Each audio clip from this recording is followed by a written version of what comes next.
I'm sharing my screen. Okay. So look at this. I have an if statement. Okay. I have an if statement which is a conditional statement here. What is it actually? Here, the program is to, we can use a comment statement and tell that, say this program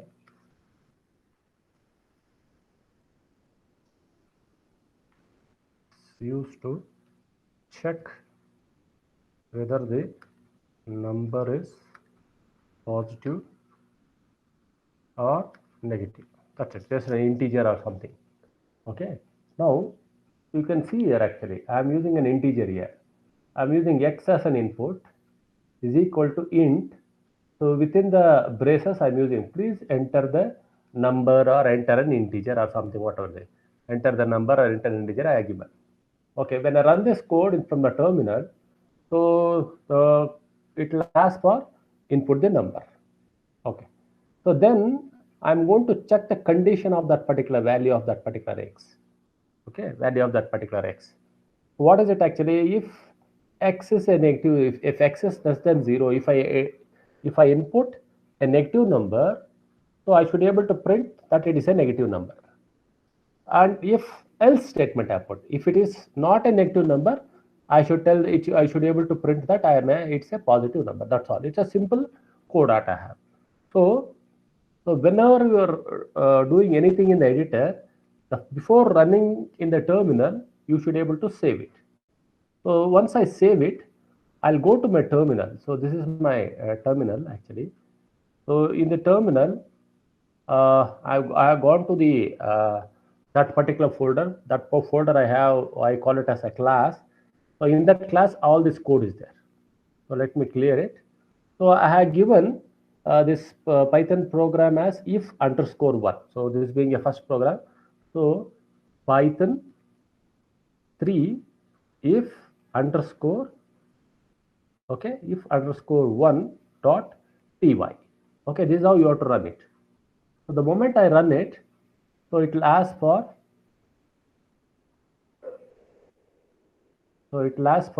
please enter the integer. Okay, so if I try to enter some negative number, so -6 or something, okay, let me enter -6. See that it's telling that it is a negative number. So I will run the same code again and I will enter a positive number 20. It's telling that a positive number, the code is working fine. So it's checking for a negative number or a positive number. Suppose I want to see, other than if else statement, I told that if I can bring in elif inside it actually. Inside the if else statement, I can bring elif. So two conditions I am trying to bring in. One is to check whether that if the number is equal to 0, it should be able to tell that it is a 0. If the number input is 1, it should be able to tell that it's a 1 actually. So let me uncomment this actually. So I have this code. I'm uncommenting this. Okay, so I'm saving this code and coming back over here and I'm going to run the code. Okay, Python 3 if underscore one dot py. So I'll enter the number. So I'll enter 0. Okay, to check whether this code is working. So it's see that what it's going to do actually. First, it's going to check if a number is less than 0. No, it is false. Then it will go to the elif command. Elif, if that particular number x is equal to 0, yes, that particular statement is true. I'm going to print 0. Okay, so I can have one more elif statement like this.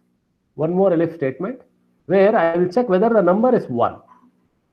Okay, if the number is 1 or something. Okay, so then I'm going to save it. I'm going to run the code, same code. So now what I'm going to do, I'm going to enter 1, okay, to check for it. So what does it do actually? First, it's going to check if the given number is less than 0, it is false. Then it will check whether the given number elif this thing x is equal to 0. Once again, it is false. Then it will check whether the given number is equal to 1. Yes, is equal to 1. Yes. So the statement is correct. It's going to print. It's a single. So I'm going to check only for 0 and 1. I'm checking it. So if I don't use that in between elif command, it will be only, it will check for either a positive number or a negative number. So this is how you can use your if else statement. Or if you want to check for whether the particular number is, say instead of inputting the number from the terminal, you can input the number in the program itself.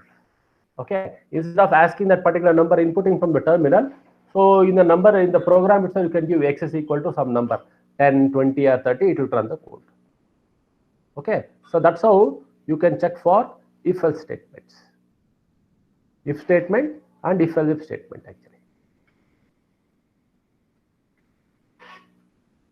So let me look for one more for this thing. We'll look for how we can use the for one actually.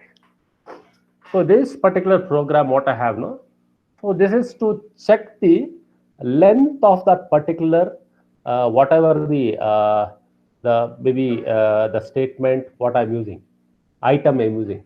Okay, here I'm using this different strings actually. So it's a list actually. So I'm calling that as some words. So it's going to measure the string length or something. String length. Okay, let me call string length.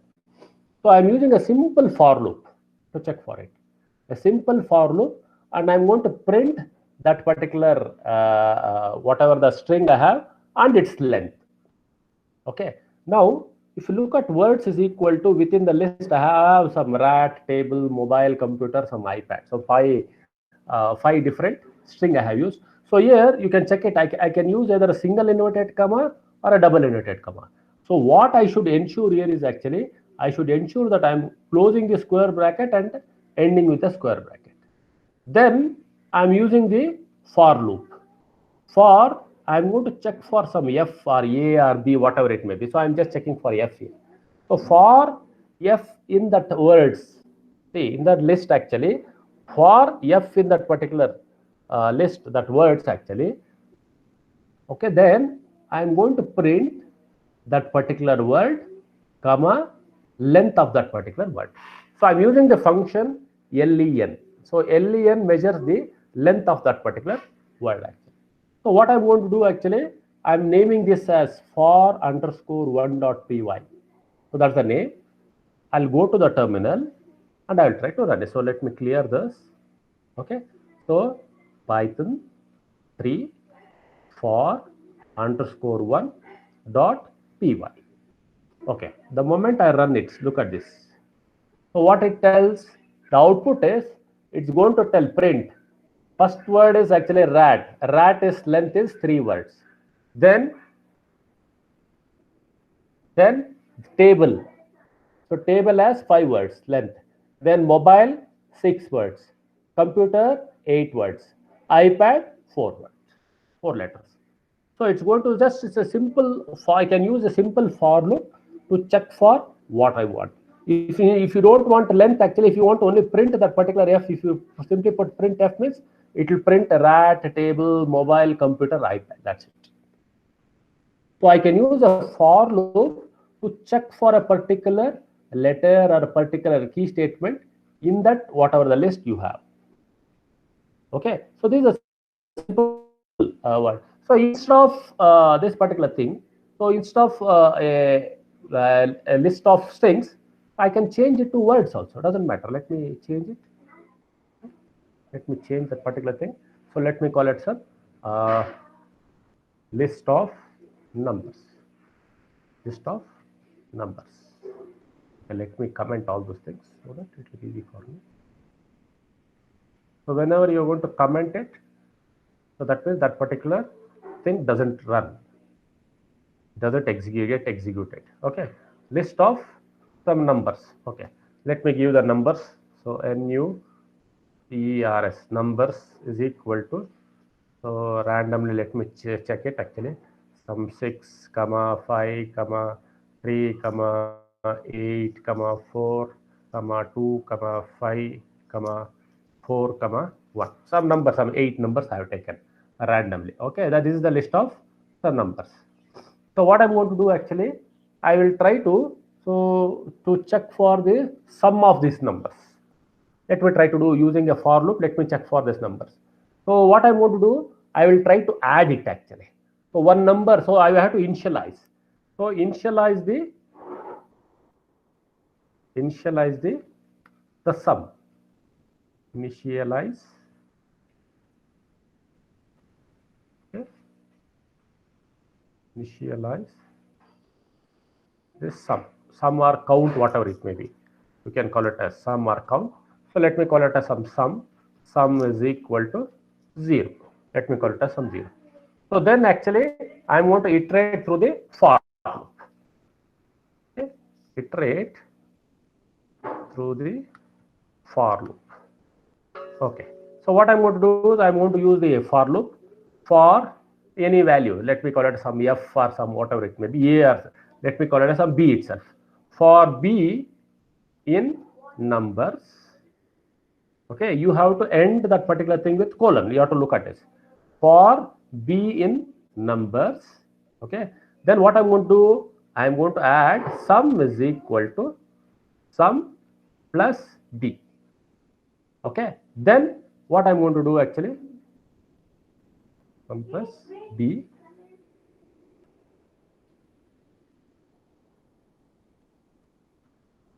Okay, then I'm going to print this actually. So to print this, what I'm going to do, so I'm going to use print command, print. Okay, so this sum of the given numbers is, okay, so then I'm going to put a comma here, and then I'm going to call my sum, what I want to print. So this is the code what I have. So I'm going to save it. So it's the same for _1. So just I will run this code. What happened? Number 6, 5,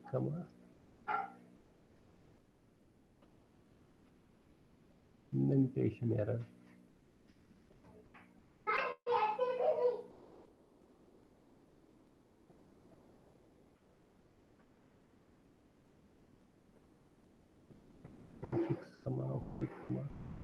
Everything is fine. 6, 5, 4, 3. Of number. Okay, everything is fine. What I use? Call it as CF.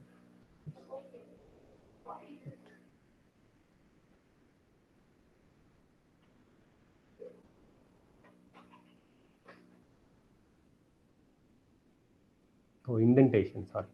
So this should be properly indented. Line 7. Yes. So there is some error. It's a problem with the indentation. So what happened? 1 minute.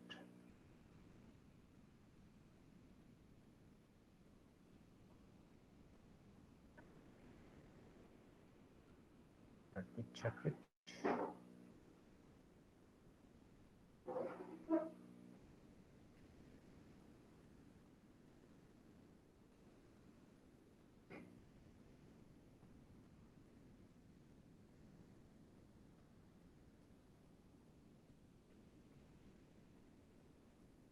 Some indentation. Yeah, 1 minute.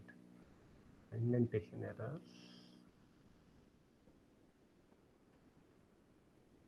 Yes. For value. Yes.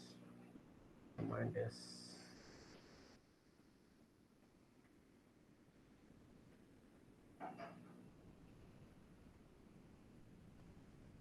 One minute.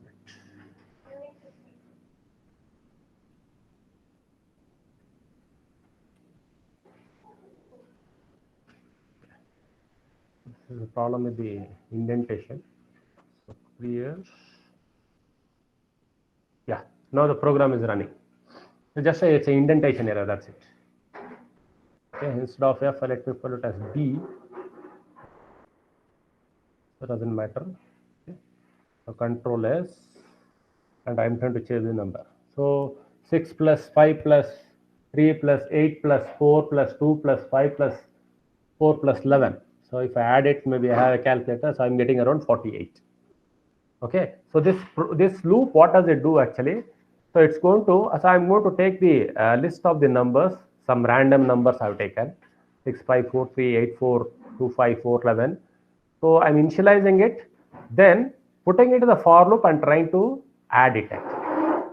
So I'm trying to add it actually.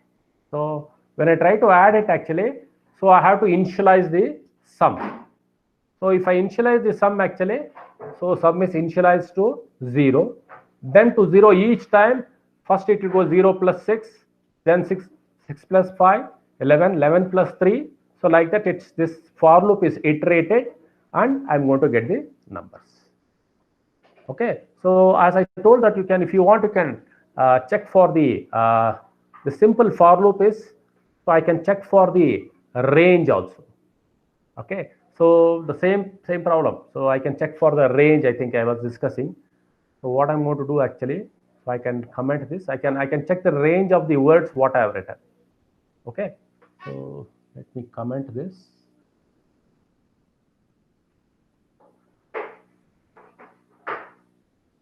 So whenever you are commenting, you are not running that particular code, that part of the syntax.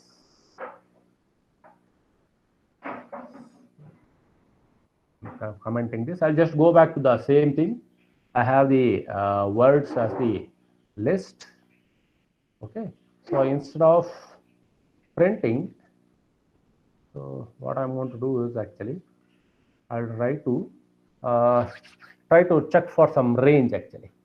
So what I'm going to do actually, so I'm going to iterate over the list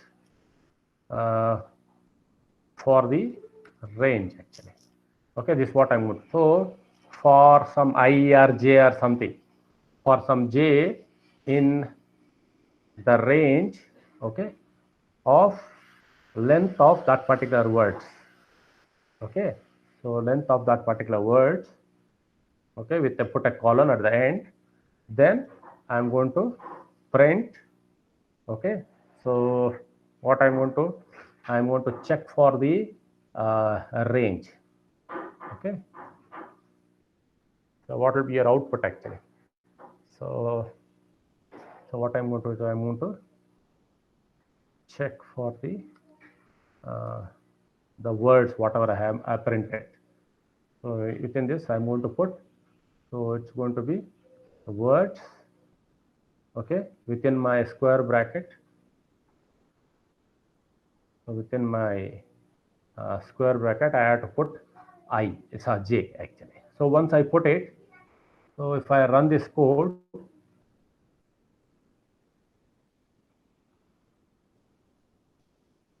okay, see that actually, just simply see, I'm trying to check for this range of this words actually. So what I'm trying to do actually, I'm using the for loop to is the range of this length of these words. So what is it actually? Words is something like I have defined 5 different strings: rat, table, mobile, computer, iPad. Then I'm putting in the for loop for I in the range of that particular words what I have defined. I'm just simply printing it actually. So first it's going to print so whatever I'm going to print it here, first it's going to print range. So in the previous thing, what I was checking for the length of it. So when I try to check the length of it, actually, it's going to check how many letters are there in that. So here just I'm going to print it actually. So if you look at the output, I'm just getting the print of it. So rat, table, mobile, computer, iPad, all the things get printed.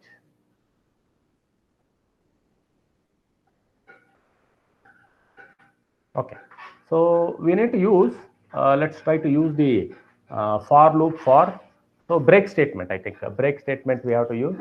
So let's try to use the break statement and check for it. So I have one more for loop.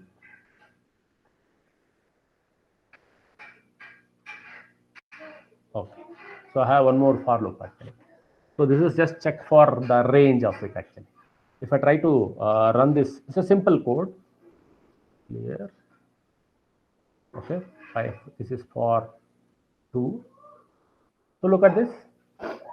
So what it is taking actually, say as I told that the range means, so I will start with the first number, then I can go to the last number in steps of it. So here you look at it, I have minus 10 in steps of minus 5. So minus 10, minus 40.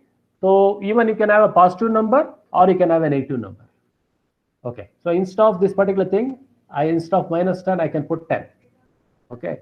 10, 40. If you want, I can give plus 5. Change it. And if you run this code, you can see what will happen. 10, 15, 20, 25, 30, 35. So 40 is excluded. So 40 is not included, 40 is excluded. Okay, so that's how this particular code will work. So I can check, go for a positive range or for a negative range. This is how you can use your for loop, the range, how we can use it in the for loop command. So let me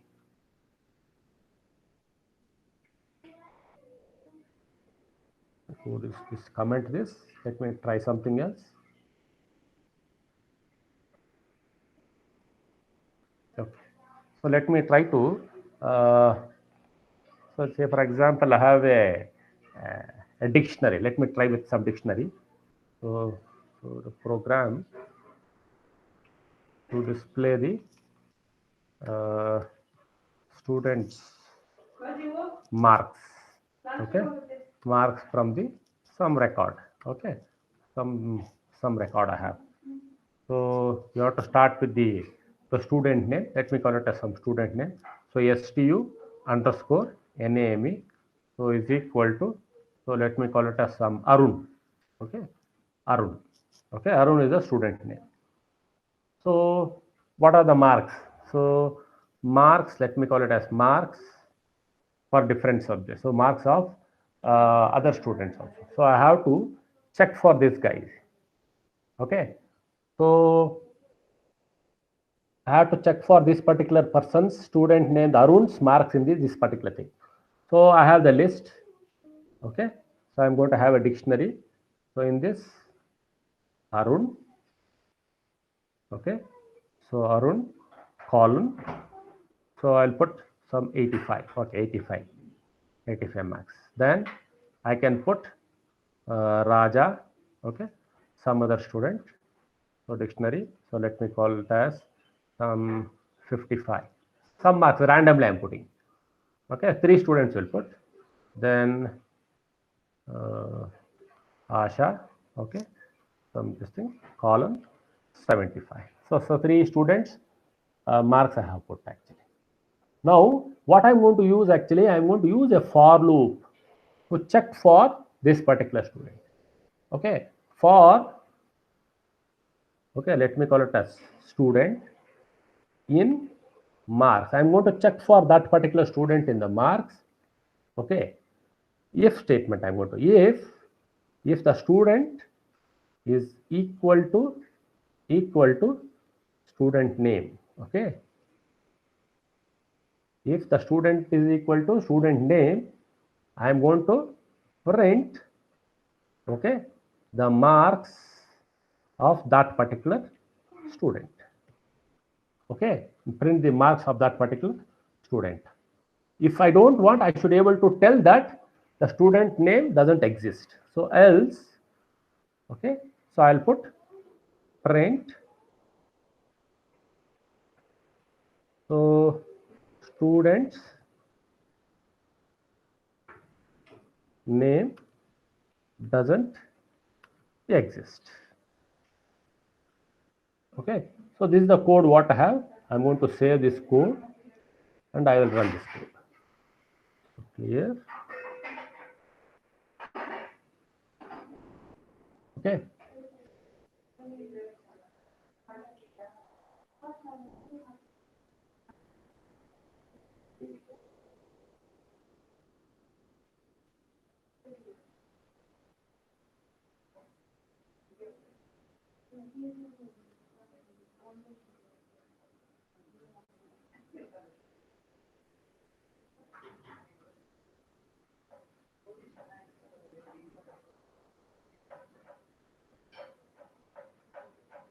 Okay, so 90, 55.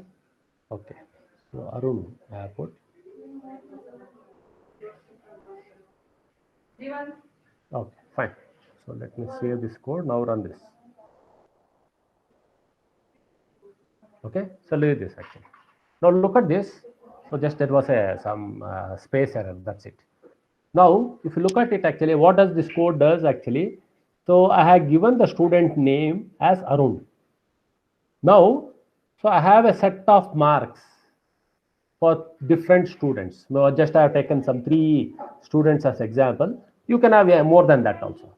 And each student, see, Arun has scored 85, Raja has scored 55, Ash has 75.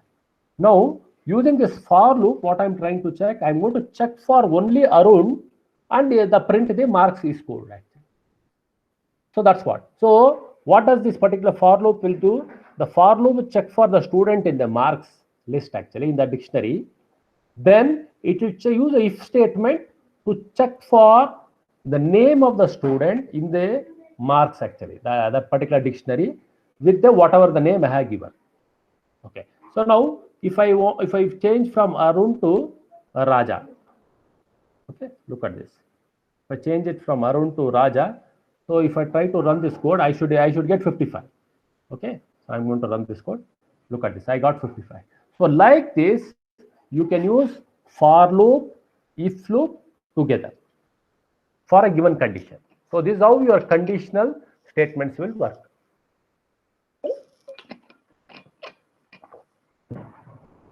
So this is how you have to see. Whenever you are writing a code, you should ensure that these codes are written. See, the most as you seen that when I started actually when I went to the second program, there was some indentation.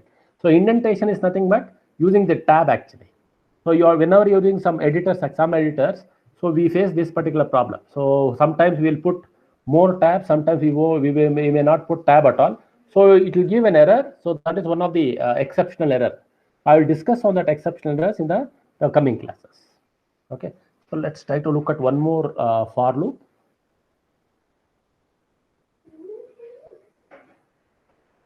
Okay. So look at this. So I have to iterate over some indices actually. So what I would do, I'm trying to do is I am trying to use 2 for loops. Okay, look at this. So Jeeval and Gyan are my daughter's name. So what I have put actually, you look at this, I have taken A as one list, B as one list. So Jeeval add a little flower. So Gyana likes drawing. So that's the thing what I have given. That's an example I have given. So I'm going to check for I in the range of that particular length of that particular A. A is a list actually. Then similarly, I'm going to check for the B. So can I use 2 for loops? Can I use 2 lists together? It can be done. So that's what I have done. So what I'm going to do actually, I'm going to run this code simply for 3.py. So look at this. So I'm trying to check for the indices. Look at this. So as I told that how the indices will work actually here. The first it's going to start with 0, 1, 2, 3, 4. Okay, 0, 1, 2, 3, 4. That's how the indices will work. So now if I use this particular thing, so Jeeval is 0 indices, add is first index, A is the second index, little is the third index, and flower is the fourth index. So I have one more list to check for the other end. So it starts, so each list will have a separate index with starting from 0. So that's how the indices also I can check it using your simple for. Okay, so I have one more code. Let me check that also. Okay, fine. So here, a simple program I have taken to check whether the given number is prime or not. Okay, so if it's a prime number, it should be able to print.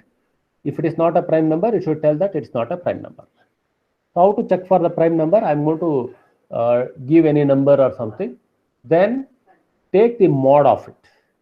Okay, if it doesn't have any remainder and all, then it is not a, so it's that particular thing, it's not a prime. So like that you can check it, else it's a prime number. So I'm going to use I'm going to use input a number. So this is a simple code. So number, I'm going to input a number. So if I try to run this code, so what will happen? here. So for 4.5. Okay. So run the enter the number. So let me enter the number as some 7. Okay. So 7 is a prime number. So 7 is a prime number. So it's going to check for it. So for that, but so it's going to check for the factor. See, the factors is what we have to check it. If it is checked properly, either that particular thing, if statement, else statement should get properly. So either it is a prime number or it is a not a prime number. Look at this. Num is not a prime number or num is a prime number. So let me check this. So let me put some 24. So 24 is not a prime number. Okay. So I'm just putting one more thing actually. If else, how many times is a num actually? So 2 times 12 is 24. Just I'm cross checking. That's it. If you want, you can print that particular. If you want, you can comment this or to check that actually. How much time? So 12 into 2 or some just to cross checking some additional thing I have done. Otherwise, just this program is to check for whether the number is a prime or something. So 24 I have entered. So 24 is not a prime number. Okay. So now, so if I try to run the code and tell that 56 is not a prime number. So 28 into 2 is a 56. So just I'm just checking to check for whether the number is a prime or is a not a prime number. Okay. If the input number is less than or equal to 1, it is not a prime number. So what I'm going to do actually, so if I am going to input -6. Okay. So what it's going to do is I'm using one more. See, I'm going to check for, I'm using 2 loops actually. Look at this. I'm using 2 loops. First, the number is going to check for whether it is greater than 1 or it's a positive or something. So the moment it is negative, the first if number num is greater than 1, it will check whether else is say it's not a prime number. Or so let me take it say not a prime number and is negative. Okay, so check this code. So I'll put it as minus some 7. Okay, look at this. -7 is not a prime number and is negative. So if you want to write any code, so you should ensure that all the types of loops you are trying to check it, whether the if statement or a for loop statement or a if else if or if elif or if else statement can be combined together, you can use it. Fine. So let me, we have another 10-15 minutes. We'll look for one more for loop. I have a set of programs written. Just I'm just going to one other. Okay, so check whether the number is even or not. Okay, so I'm going to check for the number in the range between 2 and 16. Or if you want, you can input the number. Doesn't matter. If you want, you can input the number and check the number as even or odd. So here, other than that, what I'm checking, the previous thing we checked for this inputting the number here. So you have the range. So I'm going to use the range. So positive from 2 to 16. So if there is a remainder, so if there is a remainder or not, that's what I'm checking. N mod something. So I'm going to check for it. So if I try to run this code,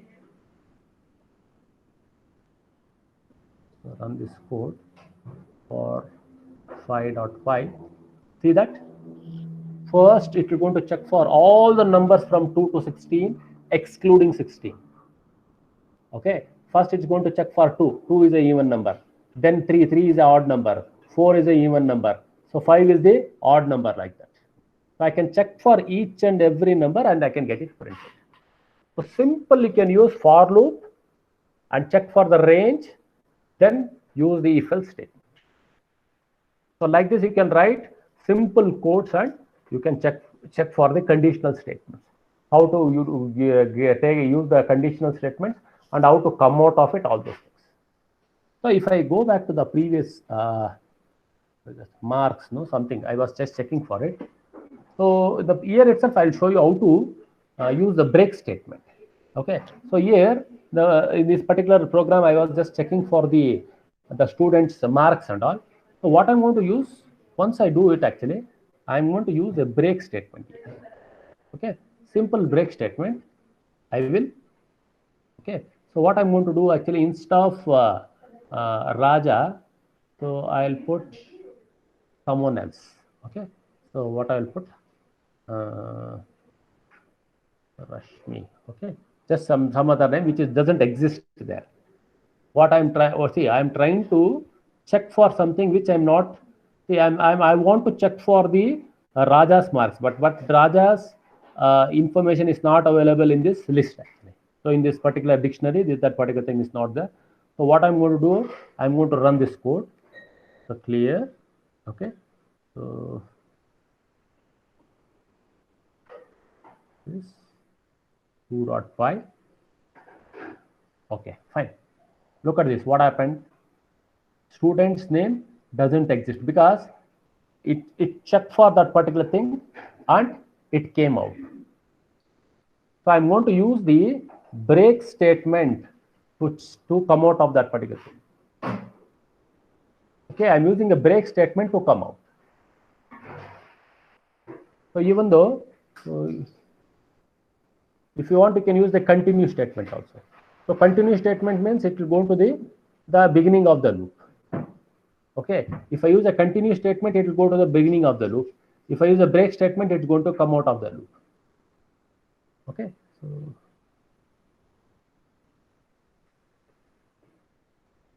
for this,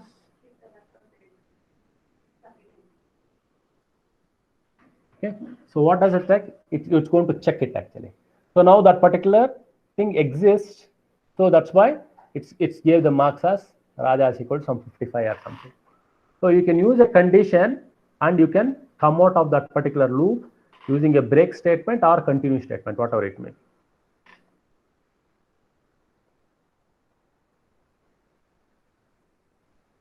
Okay, so one more for loop example is also there. Fine. Yeah.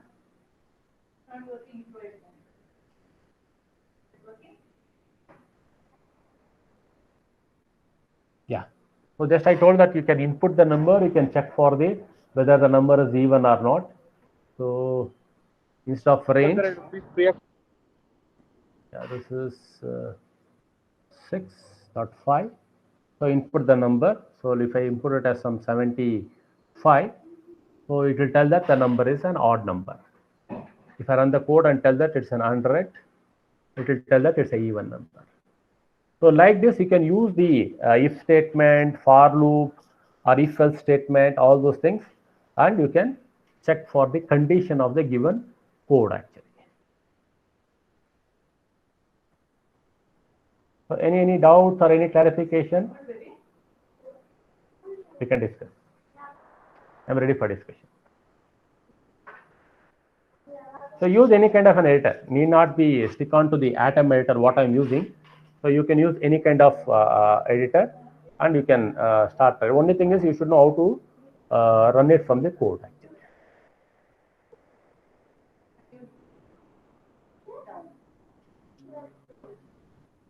Karthik, are you there?